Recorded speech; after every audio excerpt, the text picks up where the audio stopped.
Party को मजबूत आपको करना पड़ेगा। बिल्कुल। और आप कह रहे हैं कि वो महापुरुषों की विचारधारा पर चलकर होगा। बिल्कुल। वो महापुरुष डॉक्टर भीमराव अंबेडकर हैं। जाहिर सी बात है, भीम आर्मी की स्थापना भी आपने ही की। अकेले बाबा साहब अंबेडकर नहीं, कौन कौन?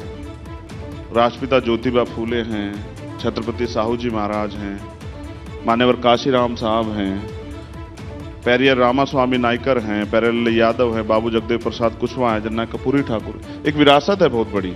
यहाँ भी ये मेरठ की धरती है, आपको अगर याद हो मैं याद दिला दूं, 1857 क्रांति यहाँ से चली और उसके नायक थे माता दीन वाल्मीकि और कोतवाल धन सिंह गुर्जर।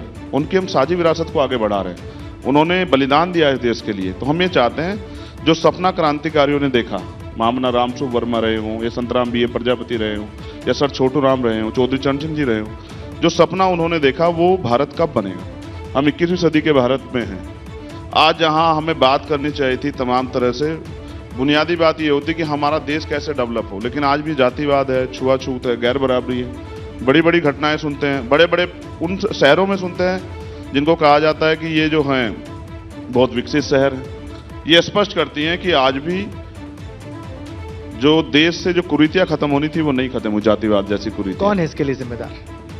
जिनके पास पावर है। परिवर्तन कैसे होता है, आपके दर्शक भी सुने, परिवर्तन शक्ति से होता है। शक्ति सत्ता के पास है। भारत में लोकतंत्र में सबसे ज्यादा शक्ति है। देखो उसका प्रमाण बताता हूं। दिल्ली की सरकार को सुप्रीम कोर्ट ने आदेश दिया कि भाई ठीक है, अब ये सरकार दिल्ली की गवर्नमेंट चलाएगी, लेकिन प्राइम मिनिस्टर रात को 10 बजे लिया अध्यादेश और वो बदल गया सारा, वो कि अब तो जो सरकार चलेगी वो हमारे एलजी साहब चलाएंगे, उनके आदेश पे चलेगी, ट्रांसफर पोस्टिंग करनी, चुनी हुई सरकार फेल होगी। अच्छा। इसका मतलब ये है कि लोकतंत्र में शक्ति है, लेकिन शक्ति अगर अच्छे हाथों में नहीं है तो जनता का फायदा नहीं हो सकता। लेकिन जिस शक्ति को आप कह रहे हैं वो शक्ति भी डॉक्टर भीमराव अंबेडकर की बात करती है।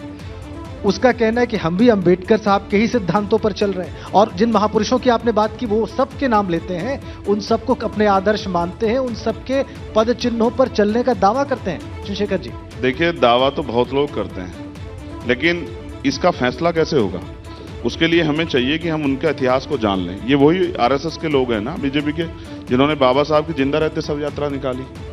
ये वही लोग हैं ना जो बाबा साहब के द्वारा दिए गए आरक्षण को खत्म करने के लिए लगातार लगे हुए हैं। ये वही लोग हैं ना जो बाबा साहब अम्बेडकर कहते हैं कि भाई महिला सशक्तिकरण होना चाहिए।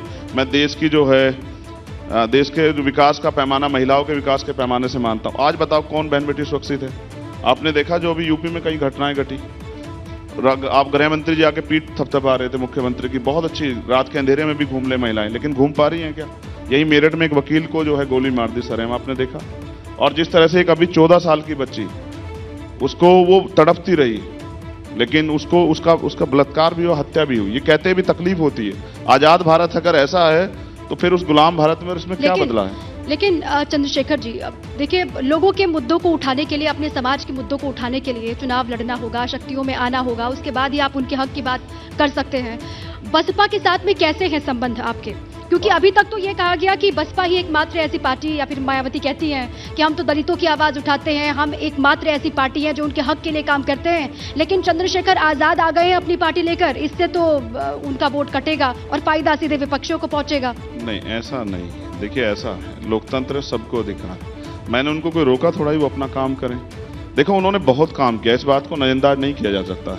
एक समय तक हमारी पूरी जिम्मेदारी हमारे पिताजी के पास थी, जब तक हम अपने पैरों पे नहीं खड़े। लेकिन एक समय आया कि हमारे पिताजी वृद्ध हुए और हमको ये जिम्मेदारी उठाने के लिए तैयार होना पड़ा। तो इसका मतलब थोड़ा, ये तो परिवर्तन प्रकृति का नियम है। लंबे समय तक बहन जी ने इस आंदोलन को सींचा।